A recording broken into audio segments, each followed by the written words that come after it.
Hello and welcome again to Digital Profile Art of the Artist. I'm your host, Jazzy Earl. Our channel is dedicated to showcasing artists from the Kansas City area with a unique perspective about them and their work.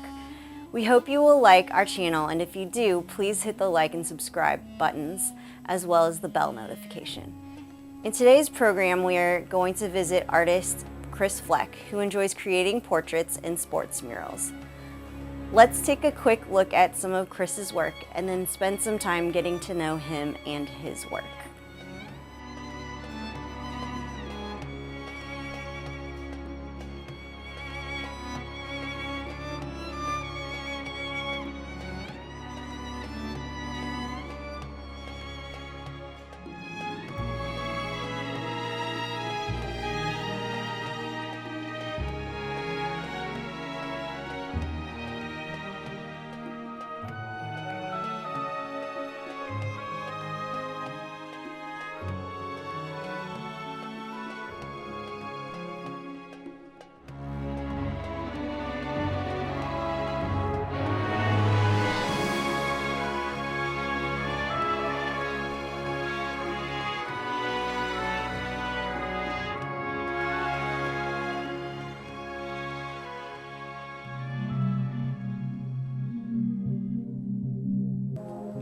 My mother kept the first recognizable drawing that I made. And people ask how my career started. I said it started back in the 60s with a drawing of a rabbit when I was 2 years old. And she said, she asked what it was, and I told her, and she said, I got to looking at it, and you're 2 years old, and it had a head, and it had ears, and she said I could tell it was a rabbit. And, I heard the story all my life. Well, not too long ago, I had her dig it out, and she was right. It looked like a rabbit. Since I could hold a crayon, it was just, art was what I loved to do. As a kid, and this is gonna date me, when TV Guide would come in the mail, I would look through it to see, well, first I'd check who was on the cover, and I'd try and draw, anybody that I liked that was in the TV Guide every week. So that was my first source of how to get a likeness. So I would draw off of those photos. And one day we had a visiting artist it had to be 7th grade. And so she wanted to look at our work. And so I brought this album, and hardly any other kid in the art class had an album full of their work. So I brought this scrapbook, and she goes through it, and she says, boy, you do a lot of portraits. And I didn't even think about it. It was just what I enjoyed, and it's what I thought of when it came to drawing. So that was when I first had a little self-awareness that portraits were my thing.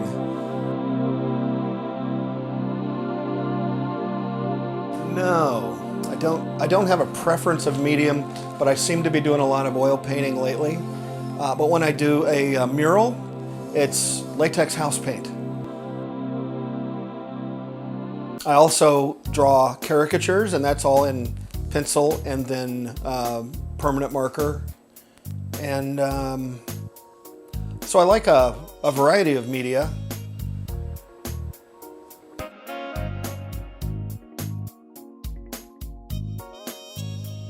I was born and raised in St. Joseph, Missouri, and went away to college to the University of Kansas, which is a whole hour and 10 minutes away, and then came back and got into video. As a kid, I was, I've always been an artist, but also a multi-potentialite. I enjoyed comedy. I enjoyed visual art, music. Always had an aptitude for music. I play harmonica. I've wormed my way in to sit in with some famous people here and there. Great trick is to walk into a bar like the Phoenix, ask the band if they have a harmonica player. When they start to apologize because they don't, I say, do you want one? And they say, do you know what you're doing? And I say, well, I have a whole suitcase full of them in the car. And the next response is usually, go get them. And I do, and it's a lot of fun. So I've been in some bands. When I was a kid, I did a comedy hour out of our garage. The garage was the theater, and I told all the neighbor kids what to do. And I was kind of the director and one of the stars. And later I went on to, after my divorce, I went on to do some stand-up comedy. I had collected notes all my life for things that I thought would be funny or clever. And I've always been a stand-up comedy junkie. I've probably seen, well, let me think. Comedy Central has a top 100 outstanding comics, and I have seen 14 or 15 of them live, and a whole bunch of others that have taken off after that list was compiled. And I've met some. I used to be a frequent caller on Dennis Miller's radio show, and his podcast a little bit. They didn't take a lot of live calls, but I've got a greatest hits on my YouTube channel. And when a national treasure like Dennis Miller laughs at your joke, I mean, that made my week. Yeah, that's a lot of fun. My dad was more of a vocalist, but he did theater, and I was in some plays. And I remember as a child, he would lay down with me with paper and a pen, and we would draw clowns. And clowns were kind of a big deal with me when we were a kid.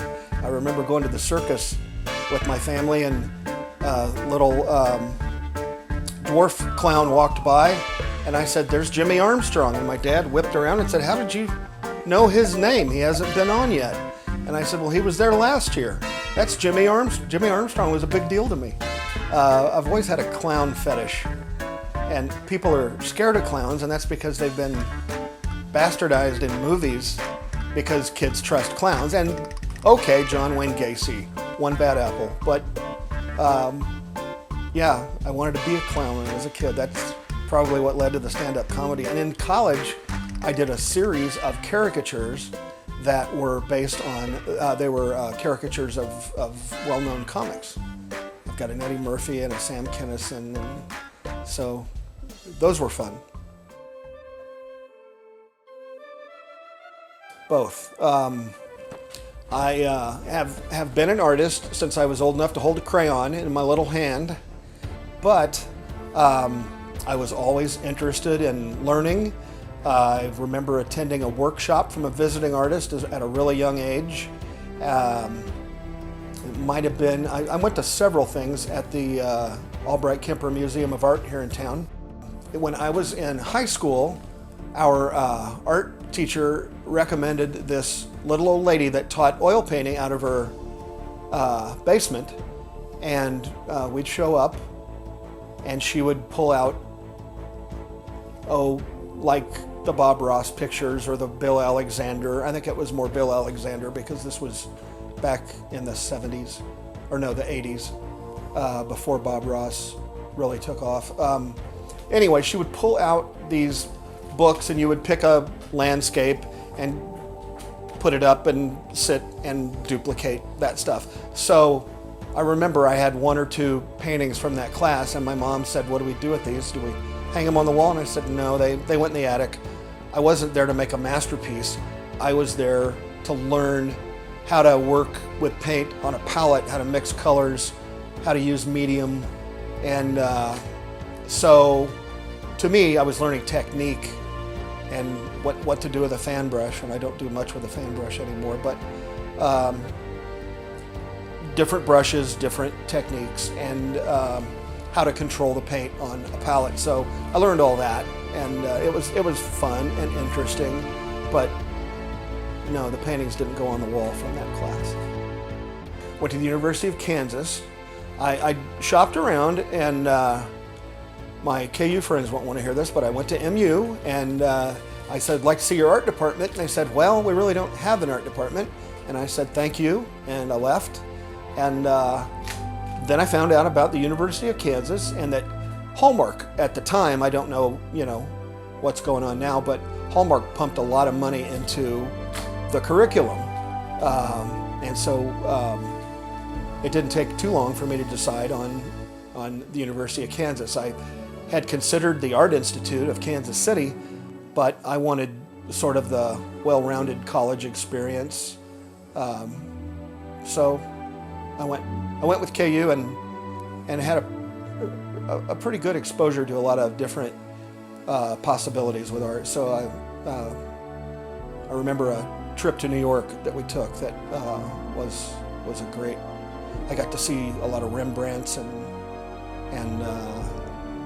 hear some really talented artists speak. Really enjoyed my 5 years at the University of Kansas. Toward the end of my studies at KU, as an illustration major, they offered us the opportunity to do portraits of musicians that they featured on the cover of their local NPR programs that they had in all the shops in Lawrence. And so the trade-off was, if you do the artwork for us, we'll give you all the unused printed covers, and they take them off. They called them tear sheets. And before you had a website, that was how you got your art out to potential companies that would want to hire you to do work. So that I did two. One was Andre Segovia, which I think turned out really nice, and the other was Beethoven. And so I got to looking at Beethoven. I couldn't find, I found out that he died obviously before photographs came about, so all there were paintings from other artists of Beethoven. And I didn't want to paint off of their paintings, and so my solution was to find a model that resembled Beethoven. And so I'm talking to my roommate, and I said, I need to find a guy with a square jaw and a cleft chin and deep set eyes and a German nose and cheekbones about right here. And we just stopped, and I went, wow, I guess this is going to be a self-portrait. And so I got a shop light where we did some real dramatic lighting, and I threw on a smoking jacket that I had from a fraternity pajama party, and a white dress shirt and a scarf, and I tried to emulate the way they had the knot tied in the paintings, and then I did that scowl that Beethoven makes. And so my take was to listen to his music the entire time I painted the portrait, and it gave it this stormy look that I felt when I listened to his, especially the Fifth Symphony, which everybody, is his most famous work, but everything had kind of a stormy quality to it. So that came out in the painting, and then this high contrast light, which Rembrandt's my hero, and that's called chiaroscuro, where it's modeled out of the darkness. And that's I've mentioned Rembrandt 2 or 3 times. Yeah, he's the guy that I try to emulate with very little success, but he's my goal, he's my marker. And so I got this modeled look, and when it all came together, I put the pictures down from the other artists and tweaked the facial features back less like me and more like what they perceived him to look like. And then it made the cover of KANU, their program.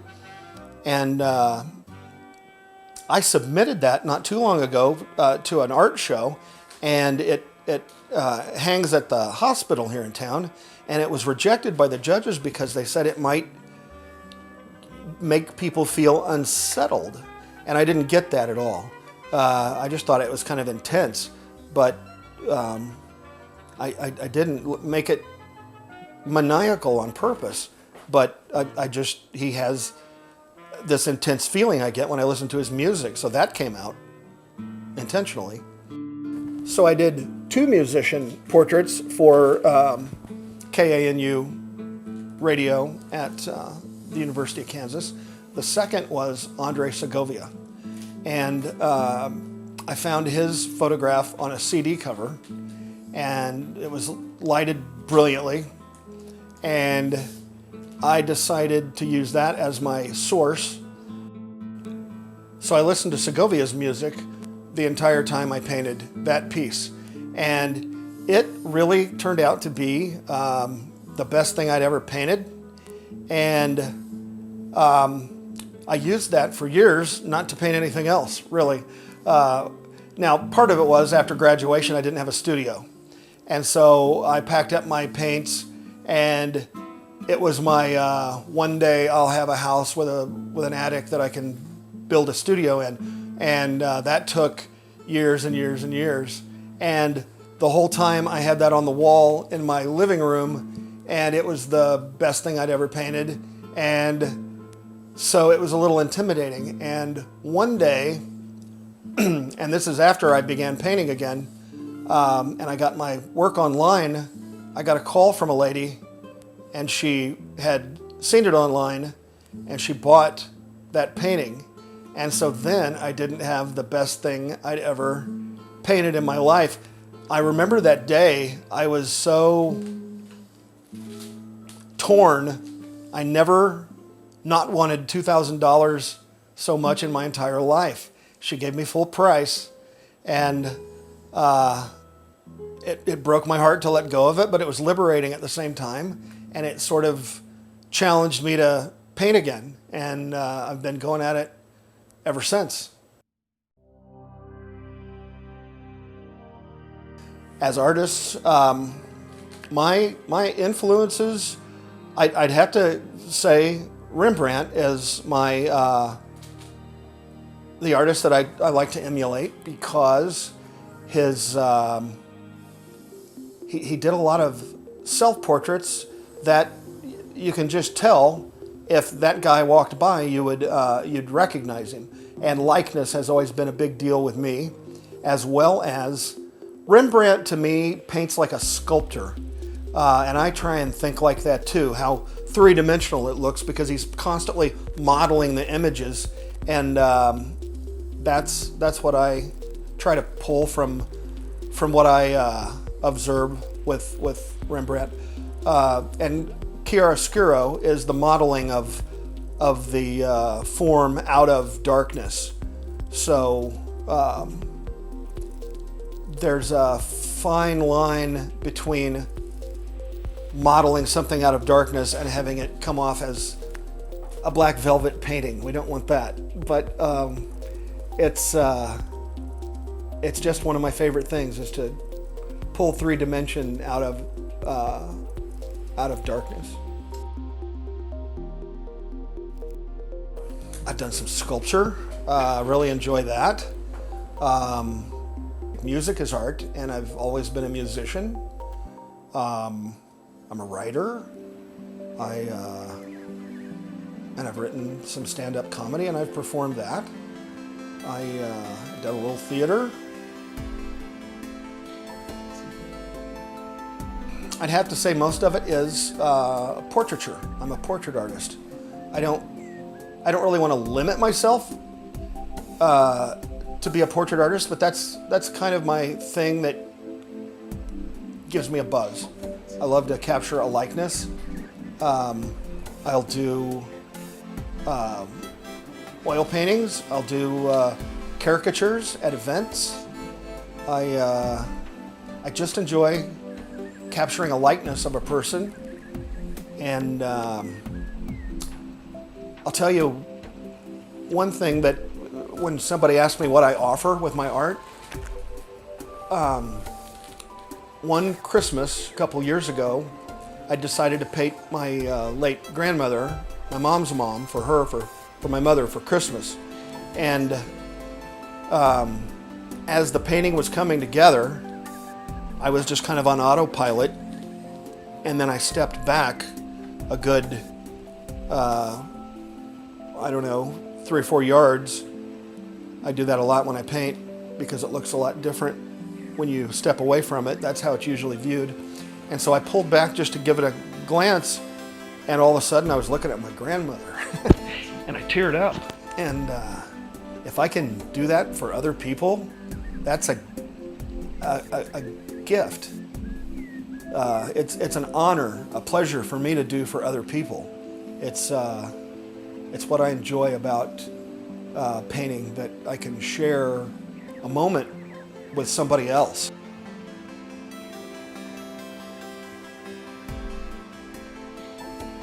I'd have to say portraiture. Just about everything I do has people and capturing a moment in time. Even if it's a person sitting for a portrait, I try and find something about that person that shows up in the portrait. Like the music with Beethoven, just the whole person and not just a likeness.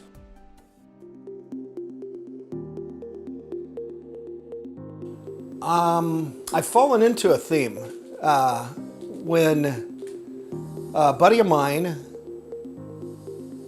bought a new house, he inherited some money when his mother passed away, and he'd been collecting Chiefs and Royals memorabilia all his life.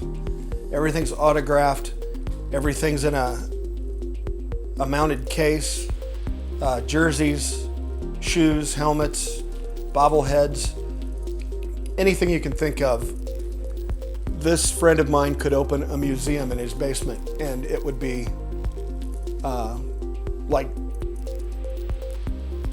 it wouldn't take much to have it declared an actual museum. And as this was coming together, he was talking about what he was going to do at the place. And so I came over and checked it out, and I said, you know, what you really need here is a mural. And he says, yeah, I've got a little place over here, and I thought maybe you could paint like a couple of players right over there. And I said, Bob, you've got this great big wall where you come down the stairs into your basement, and it's like 10 feet wide, 7 or 8 feet tall. And I said, why don't you set the tone right there? And he said, could you do that? And I said, yeah, I'm a portrait artist. And he said, well, I want to know what you charge. And I told him, and he said, I'm not going to ask you for a special rate. And, you know, I probably would have given him a special rate, but God bless him for not asking for a special rate. And so 3 years later, we had this mural finished. I decided to open up Arrowhead Stadium and the K because they're right next to each other. So it kind of made it all one thing. And we put the Royals on one side and the Chiefs on the other. So about a year or a year and a half in was when Patrick Mahomes took the scene, where he was the starting quarterback. And he said, I want to wait until the end of the season, maybe the spring, and then maybe we'll put Patrick on there. I want to see how he does. And so, you know, a few games in, it was apparent that Patrick was going to make the mural. So I photoshopped where he was going to go, and I sent my friend Bob a mock-up, and he sent it to some friends, and one of them was a bar owner at Johnny's on 7th in Kansas City, and that happened to be the contact for a reporter from the New York Times who did a story on the 2015 Royals World Series. So he came to town and did that, and he made these connections. And when Patrick blew up, they decided to send him back to Kansas City and do a, you know, since he already had a lot of KC connections, and use them to formulate a story on Mahomes Mania. So somehow he contacted Chris at Johnny's on 7th and said, I'm looking for a guy who is a fanatic. He's got a personal license plate. He's got everything autographed. He's got a whole man cave. And the guy said, just stop. I know who you're talking about. And he sent him Bob. And so Bob gets a text, and he thinks it's a joke. Yeah, right, New York Times, whatever. And finally the guy convinced him that it was legit. And he said, I understand you have Patrick on your mural. And he said, no, Patrick's the next guy we're going to have painted on the mural. And he said, well, we're we're coming to town Monday, and that's kind of a deal breaker. And so Bob said, let me make a call. So I get a call on Saturday night, and Bob says, remember we were talking about painting Patrick on the mural? Yeah? Think you can have that done by Monday? And I said, Monday, what time? He told me the whole story about the article and how he wasn't going to make it without the painting. And I said, what time? And he said, 7 or 8 o'clock at night. And I said, let me pack a bag. And so it was like a hostage situation. First I watched the football game, the Chiefs game on Sunday. So that put us out at about 5 o'clock. I started painting and painted until midnight, and then got up at the crack of noon the next day. And I painted until 7 or 8 o'clock, 7:30 maybe. I'm pulling the blue tape off the mural, and that's when the doorbell rang and the photog showed up. So it worked out barely. And I told the photographer, I said, careful, it's wet. And it made the New York Times. And so that was cool because the picture that they chose from Bob's extreme man cave was my mural, and they gave me a name drop, so that was nice. Anyway, after the mural, I decided I wanted to paint a realistic portrait of Patrick, because the mural was more of a caricature bobblehead kind of a thing where we blew the heads up to make them look comical. So then I did a regular portrait, a realistic portrait of Patrick, and that took off. And between the two, I started to get a reputation as being a sports artist. And at first, I was kind of worried about being Christopher Reeved into a category that I couldn't get out of. But really, I'm a portrait artist, and this is just a genre that I'm fitting into, and I enjoy it. It's fun, and there's a community of artists that do fan-based art that they're really supportive. It's not competitive like you'd think, and they're a great group to trade ideas with, to support each other. And I'm involved in a show coming up with sports artists at First Friday on October the 7th at Mod Gallery. It's multiple sports artists that First Friday. Usually it's somebody that resonates with me. That sounds selfish, but sometimes I end up painting heroes.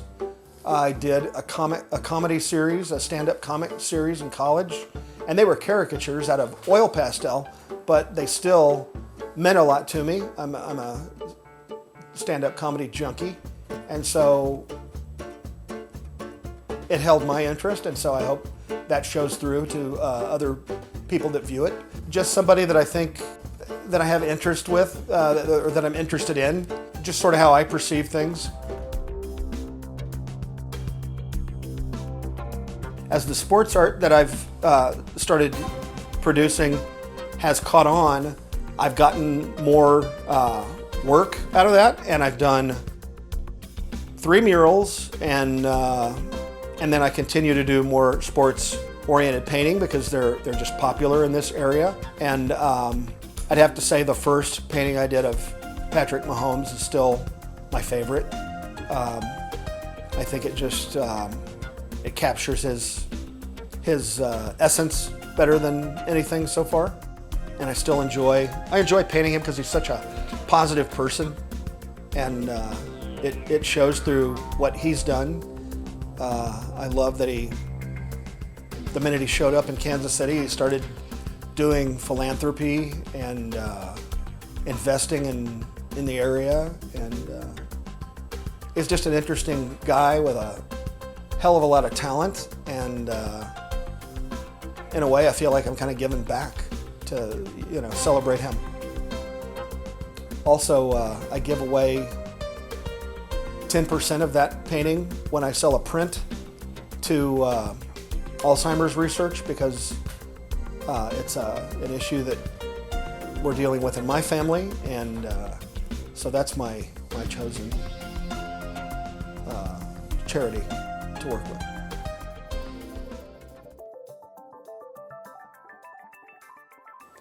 When I pick a subject, I do a lot of research on photographs that reflect that person, and I'm interested in composition and likeness, and so I put a lot of thought into the visuals that I use when I do the painting. A lot of times it's an amalgam of different photos, and sometimes I'll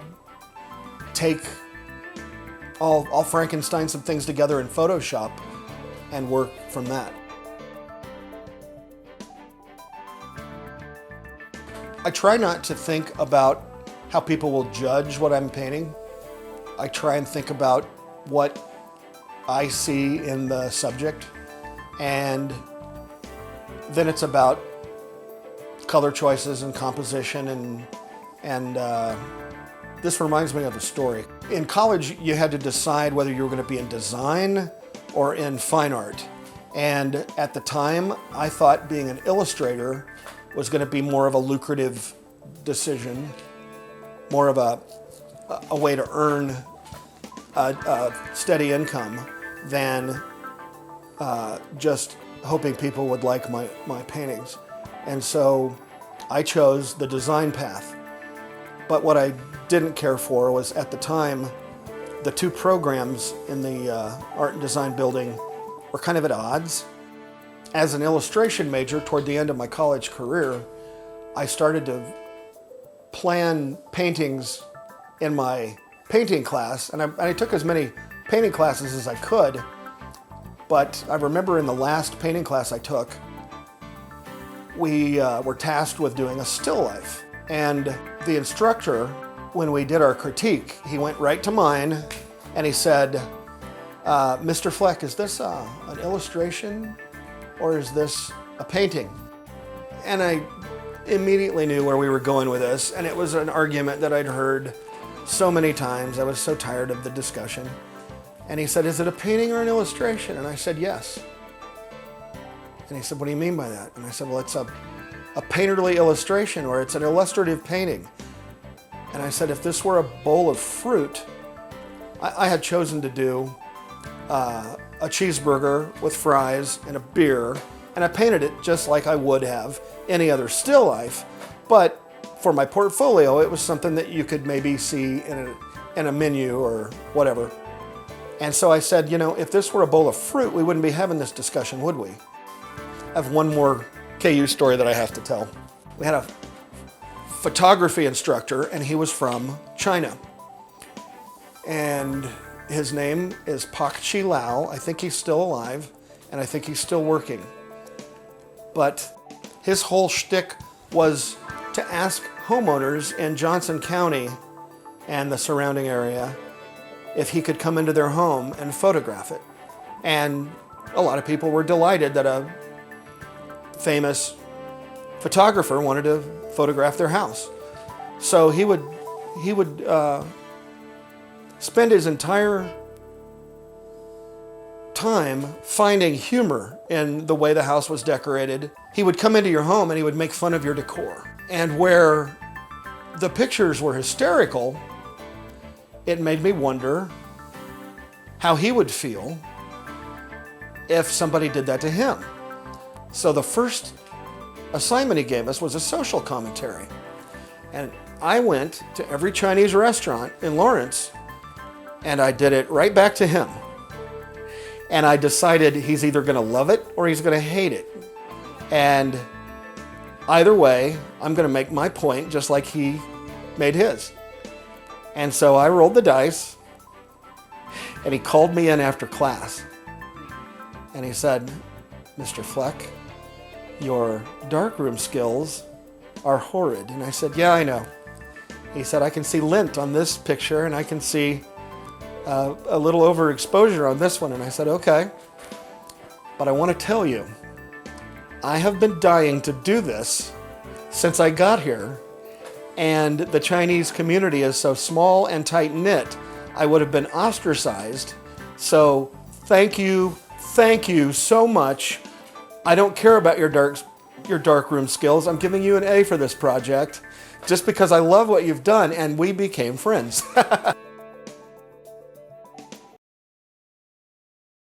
My first video project was an audition tape for the Muppets.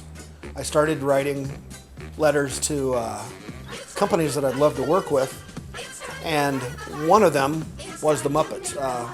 When most little kids were learning their alphabet, I was trying to figure out how Big Bird's mouth worked. I wasn't, I was in on the joke. And I remember critiquing things when I was a kid, like comedy albums. I remember being cognizant of production and script and things that little kids usually don't consider until they're much older.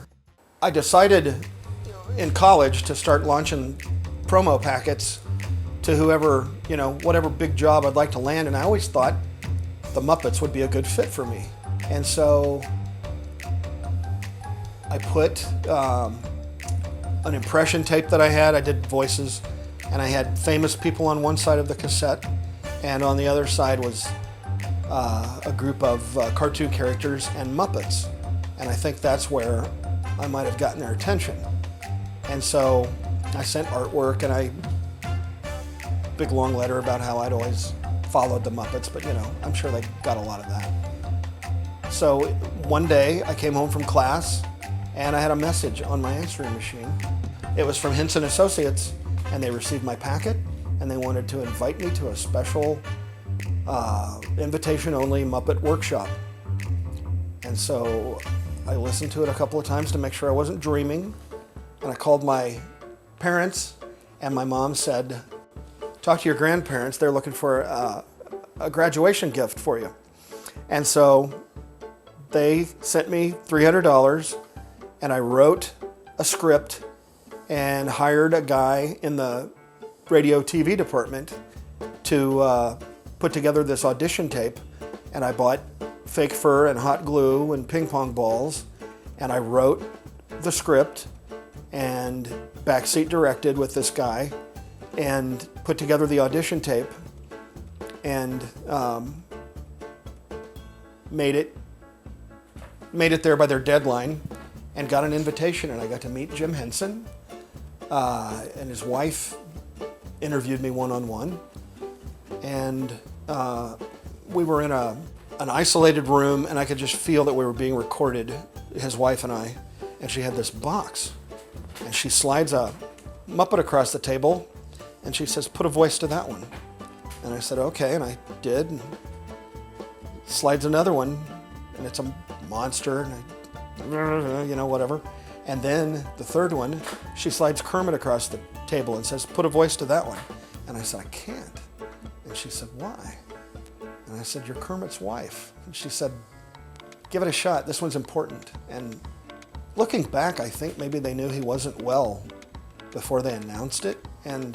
Or maybe they were just looking to delegate and he was wanting to slow down or get involved in film and less of the Muppet Show and Sesame Street and that kind of thing. So anyway, spoiler alert, I didn't get the job, but it was a great experience that I'll never forget. So the Muppet audition was my first taste of video. So right out of college, I got a job at the ABC affiliate and started there as a production assistant for the news department, and really enjoyed that. But I was there to try and get a job making commercials, and that eventually happened, and I did that for about a year and then transitioned over to the cable company. And by that time I had won some awards.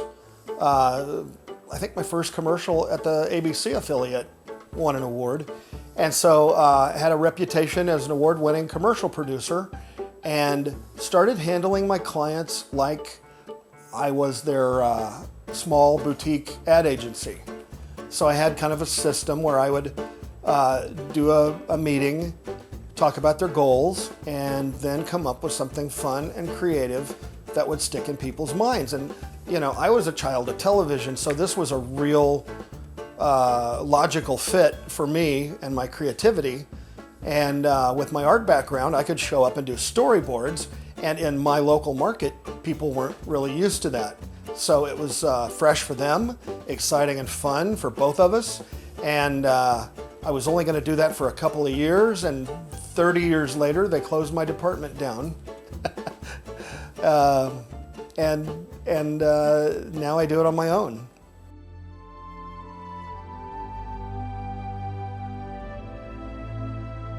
Right now I'm doing First Friday in Kansas City. That's where I show my work.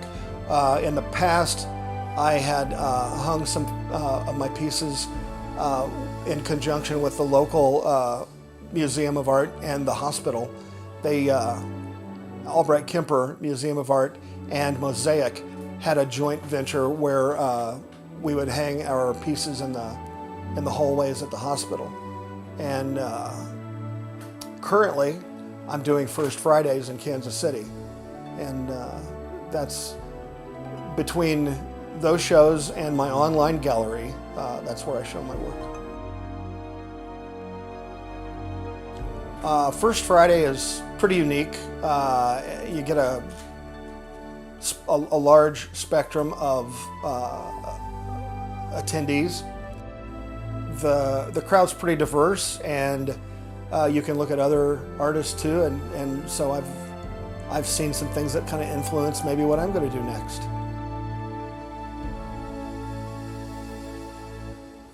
You can always go to my website, chrisfleckart.com, and I'm always on Facebook and most social media.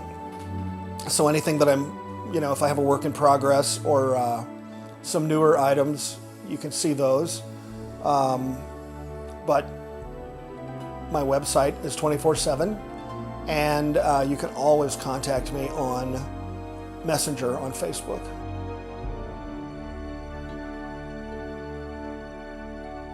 I really like to represent my subject in a different way, or let's say a unique way. I'm worried about likeness. I'm concerned about likeness, and maybe the emotions that person brings to the viewer.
Thank you for joining us on Digital Profile Art of the Artist. I'm Jazzy Earl. To see more of Chris's work, look for the links listed below. We hope you have enjoyed our program, and if so, please hit the like and subscribe buttons as well as the bell notification.